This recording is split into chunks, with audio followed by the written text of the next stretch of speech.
Hello everyone, this is Aakash. Welcome to Skyrise academy.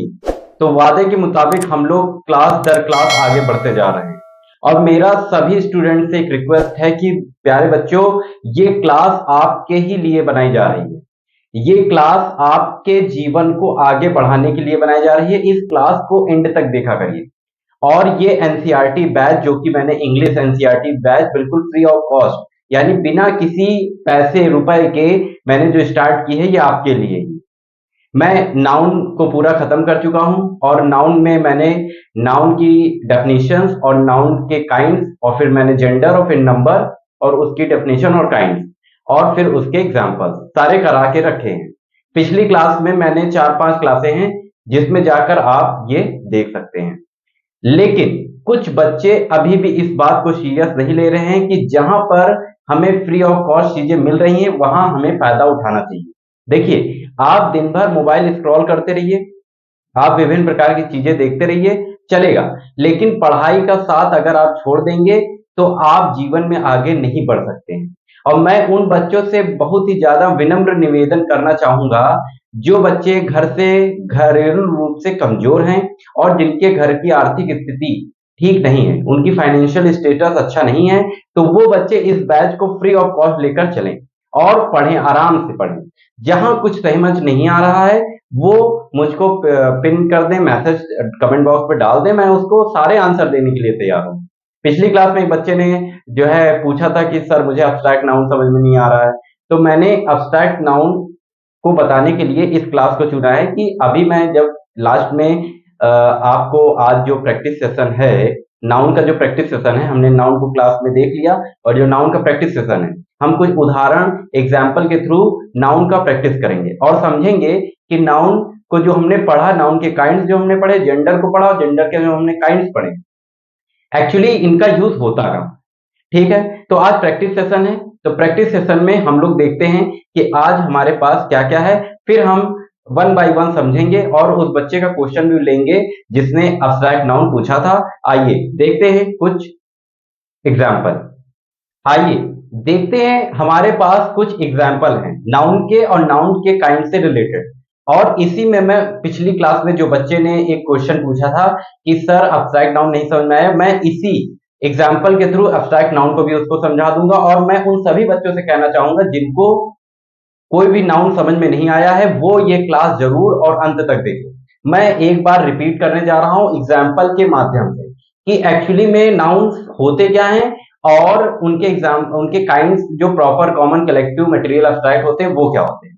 और जो पिछली क्लास में बच्चे ने क्वेश्चन पूछा था, जो क्वेश्चन उसका रेस था कि सर अब्स्ट्रैक्ट नाउन आपके द्वारा पढ़ाया हुआ जो है मुझे समझ में नहीं आया, मैंने 2 बार देखा है तब भी समझ में नहीं आया, तो मैं उसकी जो क्वेरी है उसको समाप्त करते हुए और इस एग्जाम्पल को लेते हुए आइए समझते हैं कि हमारे पास कौन से 5 एग्जाम्पल या 6 एग्जाम्पल हैं। इन एग्जाम्पल के थ्रू हम समझेंगे कि नाउन क्या होता है। सबसे पहले आप ये जान लीजिए, ये देखिए प्रैक्टिस सेशन में आपको पिछला जो पढ़ाया गया है वो रिवाइज भी कराया जाएगा और साथ ही साथ आपको ये एग्जाम्पल भी कराया जाएगा। ठीक है, आइए देखते हैं, समझते हैं कि नाउन क्या होता है और नाउन के काइंड्स को हम एग्जाम्पल के थ्रू ढूंढने की कोशिश करेंगे। देखिए, हमारे पास सबसे पहले नाउन होता है। नाउन क्या है कि नाउन जो है ब्रह्मांड में जितनी सारी वस्तुएं हैं, अगर जानवर हैं, स्थान हैं या कोई भी थिंग्स है, वस्तु, अगर उनका कोई नाम दिया गया है तो वो नाउन होता है। और नाउन क्या होता है? Noun is the naming word, जो हमने एक छोटी सी डेफिनेशन समझी थी कि noun is the naming word. और एक बुकिश लैंग्वेज जो होती है आपकी, वो उसमें कहते हैं noun is the name of person, place, animal और अ थिंग। ठीक है, यानी संज्ञा किसी व्यक्ति, वस्तु, स्थान आदि के नाम को संज्ञा यानी नाउन कहते हैं। और फिर हमने नाउन के काइंड्स पढ़े, उसमें सबसे पहले काइंड्स हमने देखा, एक हमने देखा प्रॉपर, फिर हमने देखा कॉमन, फिर हमने देखा कलेक्टिव, फिर देखा मटेरियल, फिर देखा अब्स्ट्रैक्ट। ये हमारे पास 5 प्रकार के नाउन होते हैं, समझ गए। अब इन 5 प्रकार के नाउन को हमने बारी बारी क्लास में समझा। जिसने अभी क्लास न देखी वो पिछली क्लास में चला जाए, क्लास 1 या 2 होगी, उसमें आप नाउन समझ लेंगे। आइए सबसे पहले देखते हैं कि हमारे पास एक एग्जाम्पल क्या है। सबसे पहले हमारे पास एग्जाम्पल है Akbar was a wise king. Wise का मतलब होता है बुद्धिमान। ठीक है, तो अकबर कैसा राजा था? बुद्धिमान राजा था। ठीक है, अब अकबर एक नाम दिया गया है, अकबर एक नाम है और किंग एक पद है, मतलब राजा एक पदवी दी गई है। अगर अगर मैं ये कहूं कि अकबर कैसा नाउन है, तो आप कहेंगे सर यहाँ पे नाम दिया गया है तो अकबर एक प्रॉपर नाउन हो गया कि नहीं? क्योंकि प्रॉपर नाउन क्या होता है? प्रॉपर नाउन एग्जैक्ट थिंग्स के नेम को बताते हैं। अगर किसी वस्तु के नाम दिया गया है, अगर किसी जगह का नाम दिया गया है, अगर किसी इंसान का कुछ नाम दिया गया है, तो वो प्रॉपर नाउन होता है, यानी कि व्यक्तिवाचक संज्ञा। ठीक है, अगर अकबर का नाम अकबर ना करके क्या दिया होता, ही, तो ये तो प्रोनाउन हो जाता। लेकिन वहां पे अब अकबर का नाम ये ना करके कहा जाता ही the king was, the king was, तो किंग क्या हो गया? कॉमन हो गया कि नहीं? किंग जो है कॉमन हो गया कि नहीं? बहुत सारे किंग हैं अगर, तो वो कॉमन नाउन में चला जाएगा। लेकिन एग्जैक्टली एक किंग को बताया जा रहा था कि the Akbar was a vice king, मतलब बुद्धिमान राजा कौन था? अकबर था। तो अकबर कैसा नाउन हो गया? प्रॉपर नाउन हो गया। अच्छे से आपको समझ में आ रहा होगा कि मैं क्या कह रहा हूं। ठीक है, अब देखिए यहां एक जगह का नाम है, तो नाउन क्या कहता है? किसी व्यक्ति का नाम, किसी वस्तु का नाम, किसी जगह के नाम के आदि के नाम को संज्ञा कहते हैं। यानी अगर किसी जगह का नाम दिया गया है तो किसमें आएगा? नाउन में आएगा। ठीक है, तो यहां कोई नाम दिया गया है तो वो क्या नाम है? लंदन। लंदन एक जगह का नाम है, और जगह का नाम अगर एग्जैक्ट दे दिया जाए तो वो किसमें आ जाएगा? प्रॉपर नाउन में आ जाएगा। समझ गए? प्रॉपर नाउन में आ जाएगा। अब यहां क्या दिया है? इंग्लैंड, यानी कि देश का नाम, किसी कंट्री का नाम दिया गया है, कंट्री का नाम दिया गया है, तो ये भी प्रॉपर में आ जाएगा। अच्छा, आप कहेंगे सर कॉमन क्यों नहीं हुआ? अगर कॉमन इसलिए ना होता कि इंग्लैंड में कोई जगह बताई जा रही होती, मान लीजिए कौन सिटी बता दी जाती, कौन सिटी बता जाती, कौन सिटी, कौन सिटी, तो ये किसमें चला जाता? इंग्लैंड की कोई कौन सिटी है तो ये कॉमन में चला जाता। मान लीजिए कौन सिटी एक नाम नहीं है, कौन सिटी एक नाम नहीं है, एक जगह है जिसका कोई नाम नहीं है, अक्सर वहां के लोग ऐसे बोल के उसको निकल जाते हैं, तो वो कॉमन में चला जाता। अगला है हमारे पास पावर्टी। देखिए अब उस बच्चे का मैं यहाँ पे क्वेश्चन भी सॉल्व कर दूंगा जो उसने पूछा था कि अब्स्ट्रैक्ट नाउन समझ में नहीं आया। देखो क्या है हमारे पास, पावर्टी इज अ कर्स, कर्स की हिंदी होती है श्राप। क्या होता है? श्राप। पावर्टी क्या है? गरीबी या दरिद्रता कह सकते हैं, गरीबी, ठीक है, या दरिद्रता, ठीक है। क्या है? श्राप है, गरीबी या दरिद्रता हमारी श्राप है। अगर हम पढ़ेंगे नहीं तो गरीब पैदा हुए हैं और गरीब ही डेड हो जाएंगे। तो हमें पढ़ना है अच्छे से, हमें स्काई राइज एकेडमी की क्लास निरंतर देखनी है और अपने माता पिता का सपना साकार करना है। तो पावर्टी क्या है? पावर्टी एक अब्स्ट्रैक्ट नाउन है। कैसे अब्स्ट्रैक्ट नाउन है? किसी की गरीबी को छुआ जा सकता है क्या? हाँ, वो बता रहा है कि देखिए और कि भैया हम गरीब हैं। कर्ज, श्राप को किसी को छुआ जा सकता है क्या? किसी के श्राप को, कि मैंने ब्रह्मा जी ने विष्णु जी को श्राप दे दिया तो उनके श्राप को छू लो जाए? नहीं। जिन वस्तुओं को, जिन जगह के, जिन स्थान के नाम को केवल महसूस किया जा सकता है, फीलिंग इमोशंस के थ्रू किसी को एज्यूम किया जा सकता है, केवल फील किया जा सकता है, उसे अब्स्ट्रैक्ट नाउन कहा जाता है। अब्स्ट्रैक्ट नाउन वो नाउन होते हैं जहां केवल इमोशंस काम करते हैं, जहां फीलिंग्स काम करती हैं। समझ रहे हैं कि जहां पे फीलिंग्स काम करती हैं, जहां इमोशंस काम करते हैं हमारे, वहां पे केवल अब्स्ट्रैक्ट नाउन होता है। एक सिंपल सी लाइन में आप समझने की कोशिश करिए कि मैं आपको बताना चाहूंगा कि जिन वस्तुओं को छुआ नहीं जा सकता, केवल महसूस किया जा सकता है, उन्हें अब्स्ट्रैक्ट नाउन यानी भाववाचक संज्ञा कहा जाता है। अब मुझे लगता है कि आपको संज्ञा समझ में आ गया होगा। ठीक है, अब अगला क्या है? अगला है I have gold and silver. Gold एक धातु है, मेटल है, सिल्वर एक मेटल है, तो ये दोनों कैसे नाउन हो गए? दोनों कैसे नाउन हो गए? मटेरियल नाउन हो गए। जहां पे किसी द्रव, ठोस द्रव गैस की बात की जाए वहां मटेरियल होता। अगर यहाँ पे N2 और O2 होता जो कि एक गैस है, वो भी क्या होता? मटेरियल नाउन होता। ठीक है, अब अगला क्या है? Health is a wealth. Health हमारी क्या है? स्वास्थ्य है, और वेल्थ क्या है? हमारी समृद्धि। अगर जहां स्वास्थ्य है वहां समृद्धि होगी। अब देखिए समृद्धि को क्या पकड़ा जा सकता है कि लाओ 2 किलो समृद्धि दे दो, लाओ 2 किलो स्वास्थ्य दे दो, तो ये सब कैसे नाउन है? ये सब नाउन अब्स्ट्रैक्ट नाउन के अंतर्गत है। ठीक है, अब अगला क्या है? द कुतुब मीनार। देखिए एग्जैक्ट एक जगह का, एक चीज का नाम बता दिया गया तो ये प्रॉपर नाउन हो गया। ठीक है, अब दिल्ली, लिखा होता the Qutub Minar is in corner, corner का मतलब कोने में है, तो कोने में है का मतलब वो कॉमन नाउन में चला जाता है, लेकिन एग्जैक्ट नाम बता दिया गया कहाँ है, दिल्ली में है, तो ये प्रॉपर नाउन हो गया। ठीक है, अगर आपको नाउन अभी भी समझ में नहीं आया है तो पिछली क्लास में जाइए और उसको समझने की कोशिश करिए। और मैं अपने बच्चों को अच्छे से जानता हूं, वो एक चीज को तुरंत ही समझ लेते हैं, लेकिन हो सकता है किसी के क्वेश्चन रेस हो रहे हो, किसी क्वेश्चन ना समझ में आ रहा हो, कोई बात नहीं, हम आपके लिए क्यों खड़े हैं। आप 10 बार चीजें पूछेंगे, मैं आपको 100 बार चीजें बताऊंगा। आप मुझे बार बार पूछेंगे, मैं आपको बार बार बताऊंगा, क्योंकि फ्री का मतलब ही इतना ये होता है कि आपको कंटेंट की क्वालिटी मिले, और मैं यही चाहता हूं कि आपको कंटेंट की क्वालिटी अच्छी मिले। तो ये कुछ नाउन के एग्जाम्पल का प्रैक्टिस हो गया।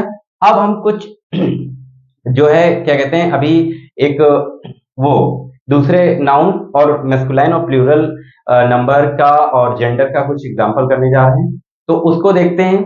और इसमें एक नाउन और भी है, वो है कलेक्टिव नाउन। कलेक्टिव नाउन अभी हमने एग्जाम्पल नहीं देखा। कलेक्टिव नाउन के कुछ एग्जाम्पल देख लीजिए कि कैसे उसको लिखा जाएगा। इसको मैं साफ किए देता हूं, आप इसका एक स्क्रीनशॉट ले लीजिएगा, ठीक है, और उसको लिख लीजिएगा तो पता चल जाएगा। हालांकि क्वेश्चन ऐसे ही आते हैं, उसमें छांटने को आएगा कि आप इसको छांटिए, है ना, फाइंड करिए कि कौन सा नाउन है, कॉमन नाउन है, कलेक्टिव नाउन है, कौन सा प्रैक्ट नाउन है, समझ गए। देखिए कुछ कलेक्टिव नाउन के एग्जांपल देख लीजिए। कलेक्टिव नाउन के एग्जांपल क्या होते हैं वो भी देख लीजिए।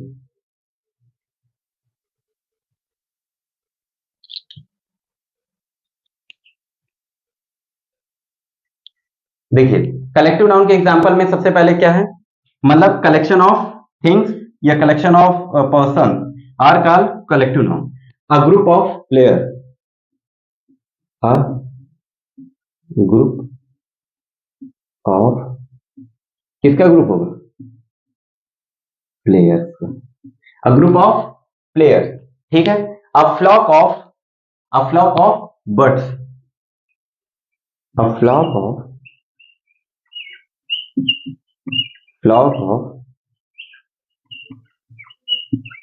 पक्षियों का क्या होता है, झुंड होता है।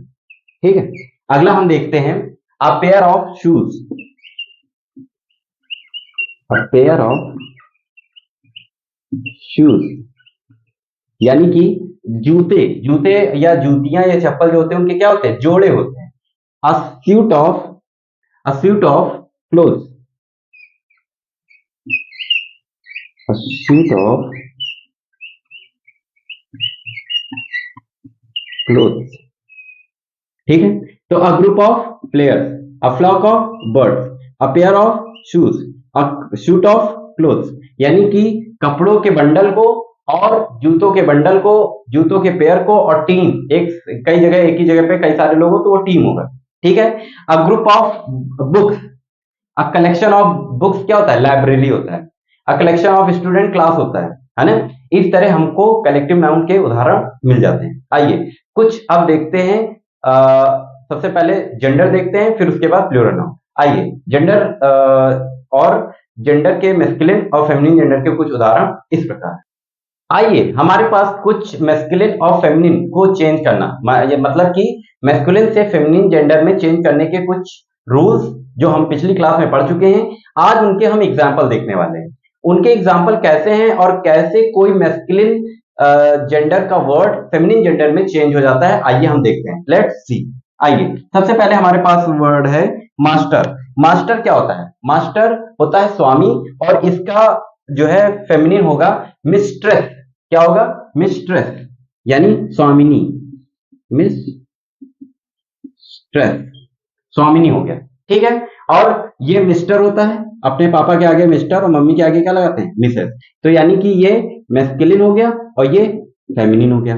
ठीक है, अगला है ग्रूम। दूल्हे को इंग्लिश में ग्रूम कहते हैं और दुल्हन को इंग्लिश में ब्राइड कहते हैं। ठीक है, ड्रोन मतलब नर मधुमक्खी और बी यानी मादा मधुमक्खी। ठीक है, हॉर्स का मतलब होता है घोड़ा और मेयर का मतलब होता है घोड़ी। ठीक है, अगला है नेफ्यू। नेफ्यू का मतलब होता है भतीजा, और नीस, नीच, नीच नहीं, नीच ना समझ लेना, नीस, नीस, नीस का मतलब होता है भतीजी, ठीक है। लॉर्ड का मतलब होता है स्वामी, और लेडी, लॉर्ड का होगा लेडी। फॉक्स का मतलब लोमड़ी, नर लोमड़ी और विक्सन। मॉन्क साधु, और साध्विनी का क्या होता है नन, ठीक है। और अंकल का आंट, फादर का मदर, ही का शी, और इस तरह बहुत सारे होते हैं, है ना। ही का शी, फादर का मदर, अंकल का आंट, ठीक है। तो ये हमारे पास कुछ मैस्कुलिन और फेमिनिन को कैसे चेंज किया गया, और ये कॉमन से हैं, यही सब आते हैं आपके सामने, ऐसे ही रखे जाएंगे और आपको पूछा जाएगा कि ये कैसे हुआ और कैसे इनके एग्जाम्पल सेट हुए। देखिए, इनको एक वो बना लीजिए, मैं अपने टेलीग्राम चैनल पे इनकी कुछ 50 से 60 जो है सभी मैस्कुलिन को फेमिनिन जेंडर के जो वर्ड्स होते हैं वो मैं डाल दूंगा। मेरे पास कुछ लिखे हुए रखे हैं, मैं उनका एक कॉपी टाइप करवा के आपके टेलीग्राम चैनल में डाल दूंगा। आप सभी लोग टेलीग्राम चैनल से जुड़ जाइए। एक ऐप होता है टेलीग्राम चैनल, अभी जिस बच्चों को नहीं मालूम है मैं उनको बता दे रहा हूँ। एक ऐप होता है टेलीग्राम चैनल, और टेलीग्राम से जुड़ जाइए, और उसमें आपको चैनल की लिंक और क्लास दर क्लास जैसे बढ़ रही है वैसे आपको मिलती जाएगी, ठीक है। अब सिंगुलर और प्लूरल को कैसे चेंज किया जाता है, या उसके उदाहरण कैसे कैसे होते हैं, कि मतलब इसका हॉर्स का हॉर्सेस, या किसका सिंगुलर का प्लूरल क्या होता है वो देखते हैं। तो अब सिंगुलर और प्लूरल, तो आइए देखते हैं कुछ most important singular to change into plural, जो आपकी परीक्षा की दृष्टि से सबसे ज्यादा महत्वपूर्ण है। और मैं आपको जो जर्नल रूल्स जो कराया हूं, और जो मैस्कुलिन को फेमिनिन जेंडर में और नाउन के जितने भी टाइप्स हैं वो आपको कराया हूं, और जो मैं एग्जाम्पल यहां आपको एक्सरसाइज में करवा रहा हूं, ये सभी आपके लिए मोस्ट इंपॉर्टेंट वर्ड्स और मोस्ट इंपॉर्टेंट क्लास है। इसको आप अंत तक जरूर देखिएगा, और इस क्लास के वर्ड्स को आप एक कॉपी पे कहीं लिख लीजिए, और कॉपी पेन लेकर बैठिए करिए जब भी क्लास हुआ करे, ठीक है। आइए देखते हैं। अच्छा, इन वर्ड्स को आप अपनी कॉपी में लिख लीजिए। आपको मैं श्योरिटी देना चाहता हूं कि आपको ये वर्ड आपके पेपर में मिलेंगे ही, और आप पेपर देके आएंगे जब, तो इसी क्लास को देखेंगे और कहेंगे सर हूबहू यही क्वेश्चन आ गया। कहीं चांद से उतर के एग्जामिनर नहीं आता, ठीक है, वो ऐसे ही क्वेश्चन बनाते हैं। देखिए, अच्छे से पढ़िए और अच्छे से अपने माता पिता का सपना साकार करिए। आइए, माता पिता के सपना साकार करने में सबसे पहले ये कुछ हमारे पास सिंगुलर टू प्लूरल बनाने के कुछ वर्ड्स हैं जो मोस्ट इंपॉर्टेंट है। ये हमारे पास सिंगुलर है, सिंगुलर, और इससे हम बनाएंगे प्लूरल। ये बहुत ही मोस्ट इंपॉर्टेंट वर्ड्स हैं। ये इंपॉर्टेंट वर्ड्स आपको मात्र एक क्वेश्चन पेपर में ऐसे आके 2 नंबर का आ जाएगा कि what is the plural of medium. अब आपको आते ही नहीं कि मीडियम का प्लूरल क्या होगा, तो मीडियम का प्लूरल क्यों नहीं होगा, आपको आएगा क्योंकि आप स्काईराइज एकेडमी से जुड़े हैं। तो मीडियम का प्लूरल क्या होगा, मीडिया, यानी इसका हिंदी होता है माध्यम। रेडियस क्या होती है, त्रिज्या, तो इसकी प्लूरल क्या होगा, रेडी।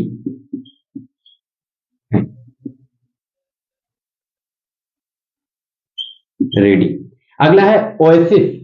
ओएसिस, ओएसिस का क्या होगा, ओएसिस, ओएसिस। अगला क्या है, जीनियस। अच्छा देखो, रेडियस का रेडी था और जीनियस का जेनी हो जाएगा, ठीक है, जीई एन डबल आई, ठीक है, G E N double I. Synopsis, synopsis का क्या होगा, सिनॉप्सिस, सिनॉप्सिस, सिनॉप्सिस। ये वही वाला रूल है कि अगर बीच में कहीं वॉवेल हो तो वॉवेल को वॉवेल से चेंज करके उसका प्लूरल बनाया जाता है। मोमेंटम का मोमेंटा, मोमेंटा, मोमेंटा। मैक्सिमम का मैक्सिमा, मैक्सिमा। एक्वेरियम का एक्वेरिया, एक्वेरिया,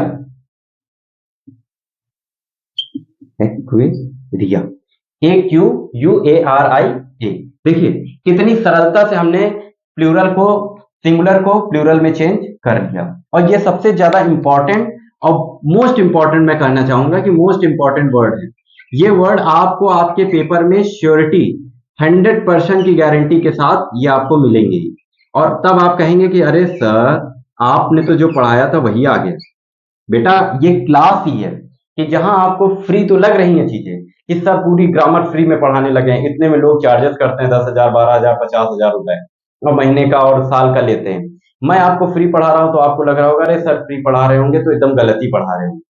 आपके क्वेश्चन पेपर में ये क्वेश्चन ना आए तो मैं उसी दिन अपना यूट्यूब चैनल बंद कर दूंगा। ये क्वेश्चन जरूर आएंगे क्योंकि एग्जामिनर कहीं आगे बढ़ता ही नहीं, उसको ऐसे ही कुछ कठिन क्वेश्चन मिल जाएंगे। अब आपको समझ ही नहीं आएगा कि what is the plural of radius, या what is the plural of momentum, या उसका क्या होगा, मैक्सिमम का क्या होगा, एक्वेरियम का क्या होगा। आपको समझ ही नहीं आएगा क्योंकि बच्चे डीप चीजों पे फोकस तो कर लेते हैं लेकिन जो ऊपर ऊपर चल रहा है वो फोकस नहीं कर पाते।